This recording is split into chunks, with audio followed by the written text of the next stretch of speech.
Alors, qu'est-ce qui se passe avec le cas de Nadine, d'ailleurs on pourrait l'appeler Nadine Romano, comme ça, ce serait un personnage imaginaire, voilà, on va l'appeler Nadine Romano, qui a prononcé la phrase, une phrase dans laquelle elle dit que la France est un pays de race blanche. Bon, alors ça, ceux d'entre vous qui suivent un tout petit peu l'actualité ont dû voir que c'est une phrase qui a provoqué toute une polémique. Et ce que je vous avais déjà dit comme ça en passant dans un cours précédent, c'est qu'il y a d'abord là-dessus un faux problème qui est de discuter donc sur le caractère adéquat ou non de la dénomination au sens à nouveau extensionnel. C'est-à-dire que on peut utiliser des arguments scientifiques, génétiques, etc., pour dire qu'il n'y a pas de race humaine, etc., que le mot race est inadapté, etc., mais au fond, ça n'a pas d'intérêt dans un cas comme ça de contester l'usage du mot en termes de pertinence de la catégorie, parce qu'on est dans le discours politique, et le discours politique repose majoritairement, non pas sur la justesse référentielle de ce qu'il dit, puisque de toute façon la politique, l'économie, etc., ce sont des paris la plupart du temps, donc il n'y a pas de vérification possible de ce qui est dit. Je veux dire, dès qu'on vous donne des chiffres de tel ou tel truc, vous allez toujours trouver quelqu'un d'autre qui va vous dire les chiffres inverses, etc. Enfin bon, donc c'est extrêmement difficile d'avoir un sol stable, donc le discours politique n'est jamais référentiel, il n'atteint que très difficilement la réalité, et pas pour des raisons, disons, malveillantes, c'est simplement parce qu'il ne peut pas, compte tenu de ce dont il parle. Donc, l'intérêt du discours politique n'étant pas un intérêt spécialement référentiel, bien qu'on ne puisse pas dire non plus complètement n'importe quoi, mais enfin, l'intérêt est surtout associatif. C'est-à-dire que ce que vise un homme politique, c'est à susciter l'adhésion auprès d'un public en réveillant chez lui des associations qui lui sont sympathiques. En gros, c'est ça, l'idée. Donc, il cherche l'adhésion via le déclenchement de valeurs communes. Alors, je fais une petite parenthèse parce que j'ai trouvé cette phrase, c'est tellement comique que je ne peux pas ne pas en parler. Alors, dans le Huffington Post du 29 octobre 2015, j'ai relevé la phrase suivante. Invité d'Europe 1 ce lundi, l'eurodéputé Les Républicains, donc Madame Romano, a dit ne pas regretter d'avoir parlé de race blanche pour évoquer la population française. En France, on n'a plus le droit de dire quoi que ce soit. Qu'on arrête de nous parler de racisme s'il n'y a pas de race. C'est-elle emportée? Alors ça, c'est très amusant parce que là, on voit quand même à quel point il y a une ignorance crasse de certaines personnes du monde politique. Là, il y a une confusion patente entre le mot et la chose, puisque le mot racisme implique le mot race, bien sûr, puisque c'est un dérivé, dérivé par suffixation, c'est un cas classique comme on a vu.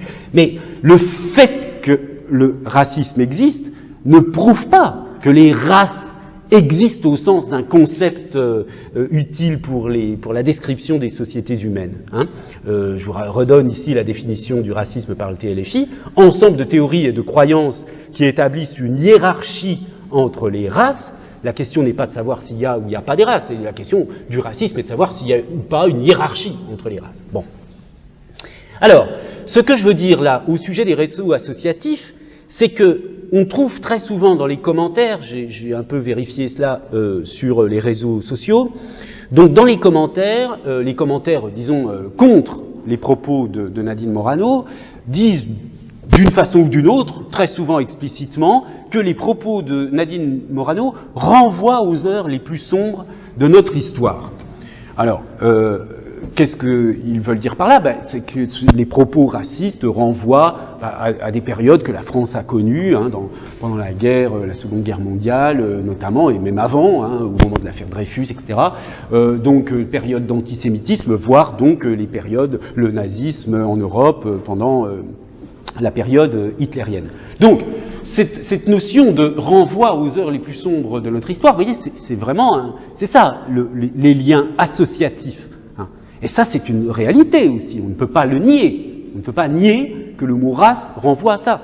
Alors, je vous donne des exemples empruntés à Céline. Donc, Céline, Louis-Ferdinand Céline. Alors, je précise immédiatement, là, je vous donne des phrases très antisémites de Céline, mais pour moi, Céline est un immense écrivain. Le Voyage au bout de la nuit, Maura Crédit, ce sont des œuvres majeures de la littérature française. Céline est un immense écrivain. Ça n'est pas parce que il a été antisémite et condamnable et condamné d'ailleurs à ce titre qu'on doit refuser son œuvre littéraire. Ça n'a aucun rapport. Hein. Je veux dire, il ne faut pas faire de moralisme mal placé. Céline est sans doute une ordure politiquement, mais c'est un génie du point de vue littéraire. Point. Il n'y a pas à discuter là-dessus. Bref. Donc, il dit des choses comme ce que vous avez ici en projection. Hein, je ne lis pas le détail. Vous voyez. C'est une utilisation extrêmement polémique et provocatrice du mot race. Alors, évidemment, quand on dit cela, il faut aller jusqu'au bout. Est-ce que ça veut dire que Madame Morano ou Madame Romano est nazie ou antisémite? Ben non, pas du tout. C'est pas le cas, il ne faut pas non plus délirer. Hein. Parce que, au fond, ce qui se passe, c'est qu'il y a un autre enjeu, et c'est là où elle s'insère, d'une certaine façon, c'est l'enjeu de ce qu'on appelle le politiquement correct, c'est-à-dire le fait que la parole politique soit un peu muselée, qu'on fasse attention à ce qu'on dit, etc. C'est ce qui a d'ailleurs justifié son soutien par lui aussi, qui est peut-être un peu douteux politiquement, mais qui n'est pas douteux comme immense acteur, tout au moins dans ses débuts. Donc voilà, Nadine Morano a des couilles de tenir comme elle tient et de dire je vous emmerde tous, je dis ce que je pense, je continuerai à le dire. Donc ce que Delon valorise ici, c'est qu'elle ait le courage d'utiliser le mot race. D'accord? Alors, conclusion, c'est un autre enjeu de l'emploi d'une dénomination. D'accord?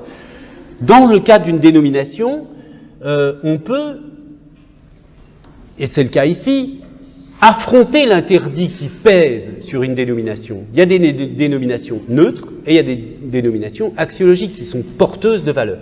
Hein. Alors bon, il y a des interdits qui sont socialement normés. Par exemple, les insultes, tout le monde les reconnaît comme telles, mais tout le monde les utilise. Et puis il y a la législation. Il y a des cas où si vous dites certaines choses, vous êtes condamné. Vous trouvez ici, je ne les commente pas, une liste de cas. Alors, dans le cas de Madame Romano, il s'agit, c'est ce que vous avez sous le point B, d'interdits idéologiques plus ou moins partagés par une communauté. Hein. On pourrait trouver un peu la même chose dans le cas de provocation artistique. Alors, quel est l'objectif de ce type de transgression? Évidemment, c'est d'être entendu, c'est qu'on parle d'elle, de Madame Romano. Hein. Madame Romano, elle veut qu'on parle d'elle, donc elle fait de la provocation verbale. Ça renvoie à quoi comme phénomène linguistique? Ça renvoie au phénomène général de l'expressivité. Hein. C'est-à-dire qu'on cherche toujours, dans une espèce d'habituation du langage d'un certain type, on va chercher à dire, à parler d'une autre façon. Hein. Et c'est ça l'expressivité en très résumé. Alors ce qu'on pourrait ici se demander, c'est tout de même quel progrès intellectuelle ou politique cette expression apporte-t-elle? Bon, alors je ne vais pas épiloguer, mais pour une partie de la population dont Madame Romano est une représentante, c'est une lutte nécessaire contre les préjugés qui empêche de percevoir la vraie réalité. Mais bon, quelle réalité? C'est le fait qu'il y ait trop d'étrangers en France, etc., etc. Bref, cette réalité, on peut douter qu'elle soit effectivement une réalité, mais ce dont on ne peut pas douter, c'est qu'il s'agit d'une représentation partagée par une partie de son électorat. Et puis pour les opposants à Madame Romano, eh bien, cette transgression, c'est soit une erreur, soit une régression politique ou intellectuelle, soit une sottise pure et simple qui ne mérite pas qu'on en parle. Alors ce que je dirais, juste pour conclure, et j'arrête le cours ici, c'est que globalement, on peut bien sûr déplorer la pauvreté du débat politique de notre époque, parce que qu'on soit amené à parler du fait de savoir si on peut parler de race blanche ou pas à partir du cas de Madame Romano, c'est assez pitoyable du point de vue de l'ampleur du débat politique, de la portée, de l'intérêt intellectuel du débat politique. Mais ce serait un peu facile de se contenter de dire cela. Ce qu'il faudrait, c'est quand même essayer d'analyser pourquoi aujourd'hui, et ce n'est pas seulement en France, le débat politique est si est si pauvre intellectuellement, si peu, qu'est-ce que ça veut dire pauvre intellectuellement? Ça veut dire qu'il ne monopolise pas des concepts de l'intertextualité avec des idées philosophiques, politiques intéressantes, etc. Il n'y a rien, il n'y a pas d'épaisseur, si vous voulez, du discours. C'est un discours qui est lié à la momentanéité des enjeux électoraux, etc., etc. Bon, bref, mais il y a sans doute des explications intéressantes, et c'est ça, à mon avis, le problème à aborder. Voilà, merci de votre attention, et on se retrouve la semaine prochaine pour parler de sémantique grammaticale.